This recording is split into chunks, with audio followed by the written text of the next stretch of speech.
कि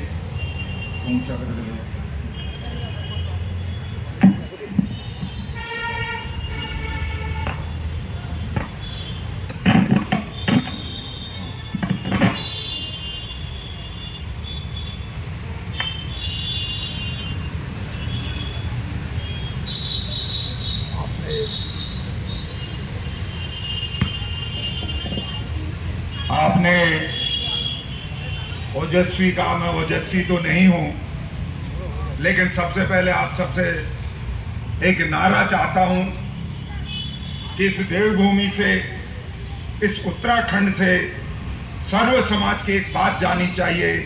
भारत सरकार तक जो निकम्मी, जो अपमानित करने वाली सरकार है, उसके कान में जूर होंगे और उसकी सजा उनको मिले, ऐसा नारा गुंजमाइन करेंगे। और मैं अकेला, बरीदारी जो हमारी माताएं बहनें बैठे हैं और पुरुष बैठे हैं, कंपटीशन होगा कि आपकी आवाज में दम ज्यादा है या मेरी आवाज में दम ज्यादा है, क्योंकि ये हिटलरों की सरकार है। इनसे जब तक हम लड़ेंगे नहीं, पार पाने के लिए इनसे लड़ना पड़ेगा। जिंदाबाद। मातृशक्ति की आवाज नहीं आई, पुरुषों की भी नहीं आई। जिंदाबाद। बाबा साहब भीमराव अम्बेडकर अमर रहे, अमर रहे, अमर रहे। बाबा साहब भीमराव अम्बेडकर अमर रहे, अमर रहे, अमर रहे। मुझे उतना मजा नहीं आ रहा क्योंकि मैं इतनी ताकत लगा रहा हूँ, थोड़ा और ताकत लगाइए। बाबा साहब भीमराव अम्बेडकर अमर रहे, अमर रहे, अमर रहे। आप सबका बहुत धन्यवाद, संचालक महोदय का धन्यवाद, आप सभी को प्रणाम और नमन कि आप सबने हमको यहां पर बोलने के लिए, अगर हम खड़े हुए हैं तो उस महान पुरुष की वजह से खड़े हुए हैं।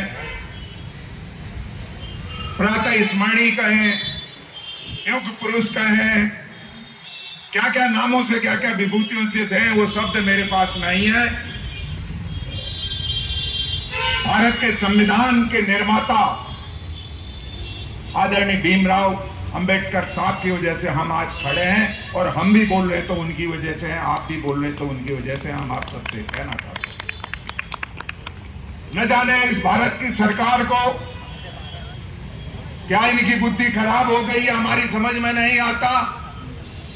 एक तरफ कहते हैं कि हम संविधान, लोकतंत्र, और दूसरी तरफ उस संविधान निर्माता को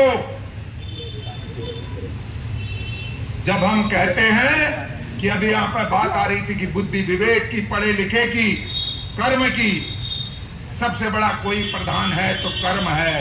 बाबा साहब भीमराव अंबेडकर ने भारत के संविधान को लिखकर विश्व में संदेश देने का काम किया कि मानव कैसे जिएगा, कैसे उसके अधिकारों की रक्षा होगी। इसलिए हम इस युग में नहीं, जब तक ये देश रहेगा, जब तक ये दुनिया रहेगी। आप तो कह रहे थे कि हम गणेश समाज के, मैं कहना चाहता हूं कि अमित शाह जी, नरेंद्र मोदी जी, जब तक ये दुनिया रहेगी, उजाला और अंधेरे का समय रहेगा, तब तक भीमराव अंबेडकर नाम रहेगा। आप और हम सब रहेंगे। कहना ये बात इसलिए कह रहा हूं कि जब जब अन्याय, अत्याचार हुआ है, चाहे वो द्वापर युग हो, चाहे वो त्रेता युग हो, चाहे कलयुग हो, सब युगों में महापुरुषों ने जन्म लिया, विभिन्न धार्मिक लोगों ने। आज भी इस सरकार के खिलाफ, इस अन्याय अत्याचारी के खिलाफ जो हमारे भगवान के समान अंबेडकर को अपमानित करने का काम कर रहा है, मैं कहना चाहता हूं मातृशक्ति की बद्दुआ लगेगी और इनको इसकी सजा मिलेगी, हमारे आंखों के सामने मिलेगी। हम संकल्प लेते हैं, बद्दुआ देते हैं, क्योंकि ये बात इसलिए आ रही, जब महात्मा गांधी जी ने दलितों और वंचितों को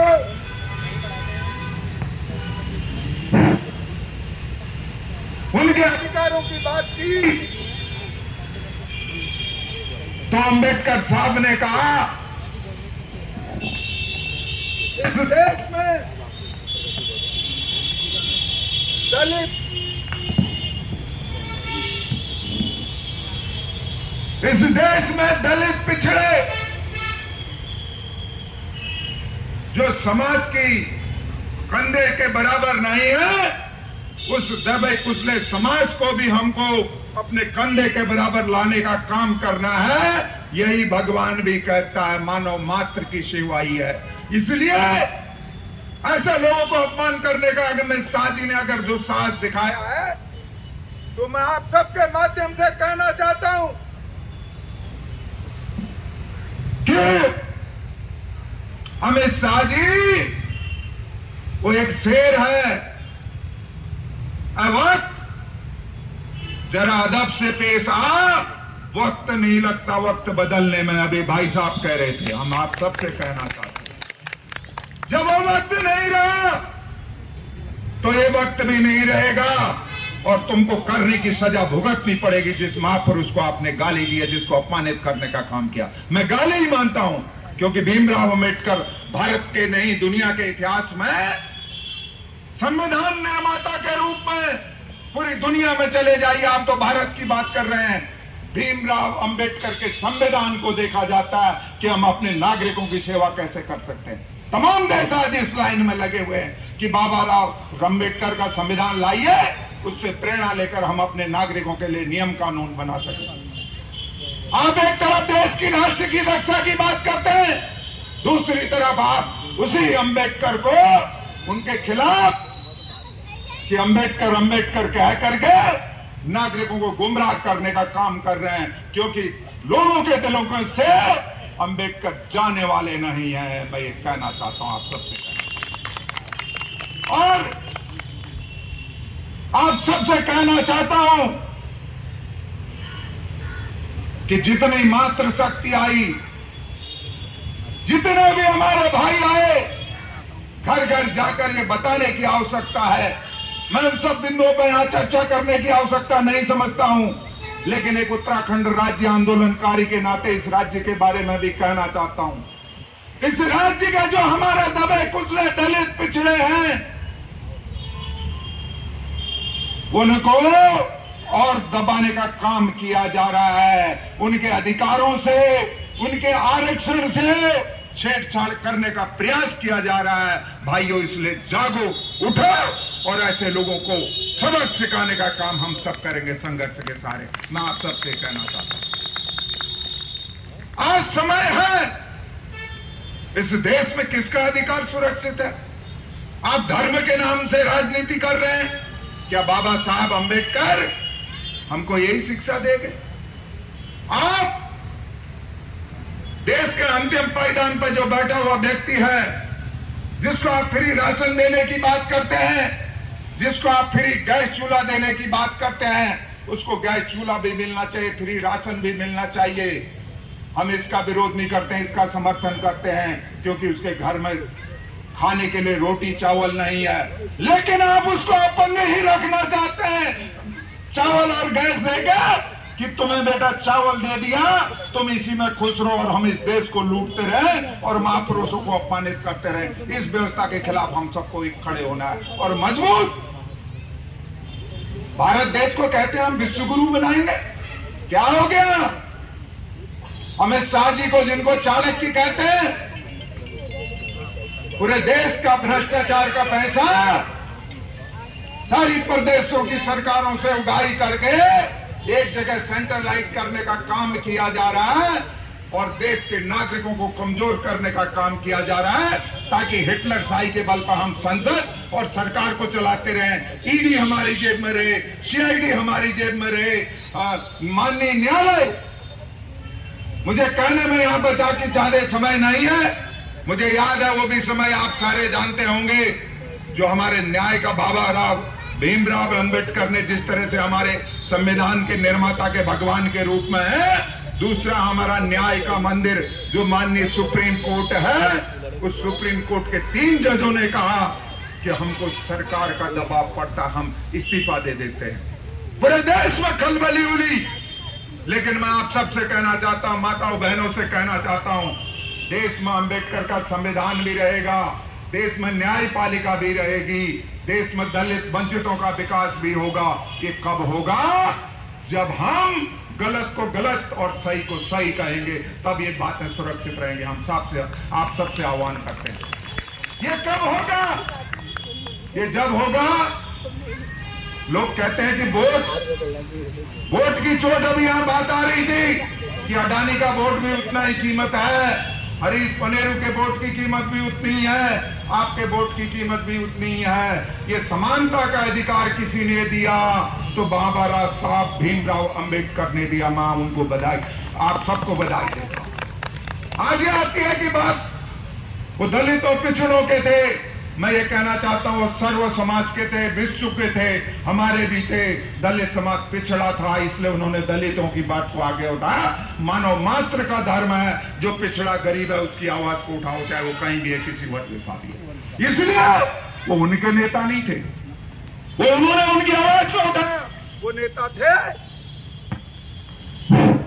नेता थे तो सारे लोगों के थे,